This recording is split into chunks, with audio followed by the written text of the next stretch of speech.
بسم اللہ الرحمن الرحیم۔ السلام علیکم ورحمۃ اللہ وبرکاتہ۔ عزیز طلبہ کرام، آج ہمارے سبق میں ختم نبوت کا عقیدہ شامل ہے۔ ختم نبوت سے مراد کیا ہے؟ ختم نبوت کا مطلب یہ ہے کہ اللہ رب العزت کے انبیاء کا سلسلہ حضرت آدم سے شروع ہوا اور حضور نبی مکرم صلی اللہ علیہ وسلم خاتم النبیین محمد مصطفیٰ صلی اللہ علیہ وسلم کی ذات پاک پر آ کر مکمل ہوا۔ الہیات، اللہ رب العزت کے احکامات جو تمام انبیاء کرام لے کر انسانیت کو دے رہے تھے، انسانیت تک اللہ کے پیغام پہنچا رہے تھے، ان احکامات کی تکمیل، اس مذہب کی تکمیل جو کہ ہر نبی نے انسانیت کو دیا، حضور نبی مکرم صلی اللہ علیہ وسلم کی شریعت کے ساتھ ہو گئی۔ آپ کے بعد کوئی دوسرا نبی نہیں، یعنی اگر کوئی شخص آپ کے بعد کسی دوسرے کو نبی مانتا ہے، کسی اور کے نبی ہونے پر یقین کرتا ہے، تو اس کا مطلب ہے کہ وہ بندہ رسالت محمدی صلی اللہ علیہ وسلم کو ناقص سمجھتا ہے، ادھورا سمجھتا ہے۔ نہ صرف رسالت محمدی بلکہ آپ سے پہلے جو انبیاء گزرے اور اللہ رب العزت نے حضرت آدم کے بعد حضور نبی مکرم خاتم النبیین صلی اللہ علیہ وسلم کی ذات تک جس سلسلے کو مکمل کیا، تو گویا کہ وہ آدمی اس پورے سلسلے کے اندر شک کرتا ہے اور اللہ رب العزت کے اس نظام اور سسٹم پر شک کر رہا ہے جو کہتا ہے کہ اللہ رسول اللہ کے بعد کوئی اور نبی ہو سکتا ہے، یا اگر کوئی نبی ہونے کا دعویٰ کرتا ہے تو گویا کہ وہ بندہ اللہ رب العزت کے قانون کا منکر ہے، رسولوں کی رسالت کا منکر ہے، رسولوں کے تبلیغ کرنے پر شک کرتا ہے اور رسولوں کے تعلیمات کو کامل نہیں سمجھتا، ناقص سمجھتا ہے۔ اس لحاظ سے خاتم النبیین کا منکر، ختم نبوت کا منکر، یا کسی کو رسول اللہ کے بعد نبی ماننے والا یا نبوت کا دعویٰ کرنے والا، ان بنیادوں پر گستاخ رسول قرار پاتا ہے، ان بنیادوں پر وہ غیر مسلم قرار پاتا ہے، ان بنیادوں پر وہ شخص اللہ کے دین کا، اللہ رب العزت کی ذات کا منکر قرار پاتا ہے اور مرتد قرار پاتا ہے، جس بنا پر اسے واجب القتل قرار دیا جاتا ہے۔ حضور نبی مکرم صلی اللہ علیہ وسلم نے ارشاد فرمایا اپنی ختم نبوت کے متعلق، حضور نبی مکرم صلی اللہ علیہ وسلم نے فرمایا کہ میری اور مجھ سے پہلے انبیاء کی مثال یہ ہے کہ جیسے کوئی ایک شاندار محل بنایا جائے، کسی نے خوبصورت عمارت بنائی اور عمارت تو بنائی مگر اس میں ایک اینٹ کی جگہ خالی چھوڑ دی، لوگ اس عمارت کا چکر لگاتے ہیں، اس کو دیکھتے ہیں گھوم کر ادھر ادھر سے، لیکن وہ جو ایک اینٹ کی جگہ ابھی خالی ہے وہاں پر نہیں لگائی، اس وجہ سے حسن اس کا ماند پڑ رہا ہے۔ فرماتے ہیں کہ وہ اینٹ میں ہوں، یعنی اللہ رب العزت نے نبوت اور رسالت کی تعمیر کی، ایک عمارت بنائی، عمارت تعمیر ہو چکی، حضرت عیسیٰ علیہ السلام تک مکمل ہو گئی، مگر ایک اینٹ کی جگہ باقی ہے اور وہ تھے رسول اللہ صلی اللہ علیہ وسلم۔ فرمایا کہ ایک اینٹ کی جگہ باقی تھی، اللہ رب العزت نے مجھے بھیج کر اس کی تکمیل کر دی، اب میرے بعد جگہ ہی نہیں کسی کے آنے کی۔ اور پھر قرآن مقدس میں اللہ رب العزت ارشاد فرماتا ہے ما کان محمد ابا احد من رجالکم ولکن رسول اللہ وخاتم النبیین۔ فرمایا کہ محمد صلی اللہ علیہ وسلم تو تم میں سے مردوں میں سے کسی کے باپ نہیں ہیں، تم مردوں میں سے کسی کے باپ نہیں، وہ اللہ کے رسول ہیں اور خاتم النبیین ہیں۔ رب ذوالجلال نے آپ کو بیٹے تو عطا فرمائے، مرد اولاد میں دیے، مذکر اولاد دی، لیکن بچپن میں ہی ان کو اللہ رب العزت نے واپس لے لیے۔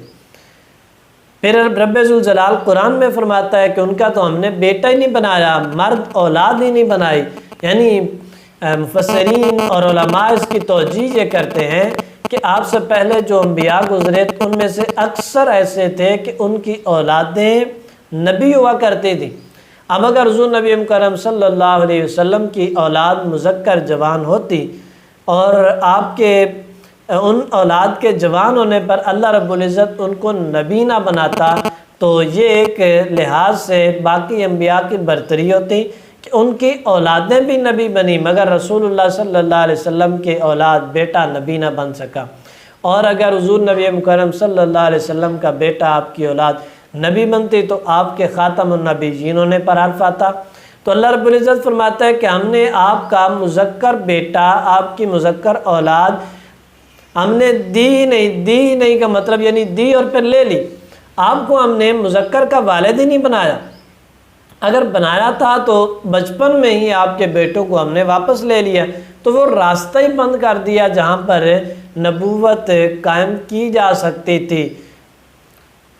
یہ ختم نبوت پر بہت بڑی دلیل۔ پھر حضور نبی مکرم صلی اللہ علیہ وسلم کی احادیث ہیں، اسی طریقے سے قرآن مقدس میں رب ذوالجلال فرماتا ہے الیوم اکملت لکم دینکم، آج کے دن میں نے تم پر اپنا دین مکمل کر دیا، واتممت علیکم نعمتی، اور تم پر میں نے اپنی نعمت پوری کر دی، وردیت لکم الاسلام دینا، اور تمہارے لیے میں نے دین اسلام کو میں نے بطور دین چن لیا ہے کہ آج میں نے دین کو مکمل کر دیا، جو حضرت آدم سے چلا تھا مکمل ہو چکا ہے، اب اس کے بعد اب اس کی مزید تکمیل نہیں، کامل ہو چکا ہے۔ کسی اور کی تشریحات کی، کسی اور نبی کی، کسی اور شریعت کی، کسی اور کتاب الہامی کی کوئی ضرورت نہیں ہے۔ فرمایا کہ دین مکمل ہے، اور آخری مذہب جو اللہ کا پسندیدہ مذہب ہے اور پچھلے تمام مذاہب کی منسوخی کے بعد جو نافذ کردہ نظام ہے، جس نظام کو قیامت تک رہنا ہے اور جو نظام ہر معاشرے میں لاگو کیا جائے گا، فرمایا کہ اس نظام کے لیے میں نے اسلام کو منتخب کر لیا۔ تو یہ ختم نبوت پر بہت بڑی دلیل ہے۔ اب سوال یہ ہے کہ اگر کوئی شخص ختم نبوت پر یقین نہیں رکھتا تو کیا وہ واجب القتل ہے، مرتد ہے، اس کی سزا قتل ہے؟ تو جواب یہ ہے کہ وہ جو شخص جو مسلمان غیر مسلم ان کے اپنے مذاہب کے وہ ایک الگ معاملہ ہے، جو مسلمانوں کے اندر ہے، مسلمان ہونے کے بعد وہ شخص ختم نبوت کا انکاری ہو جائے تو مرتد قرار پائے گا، واجب القتل قرار پائے گا۔ یعنی دراصل جو شخص ختم نبوت کا منکر ہے یا وہ نبوت کا دعویٰ کرتا ہے یا کسی دعویٰ کرنے والے کو تسلیم کرتا ہے تو وہ اسلام کا باغی ہے، وہ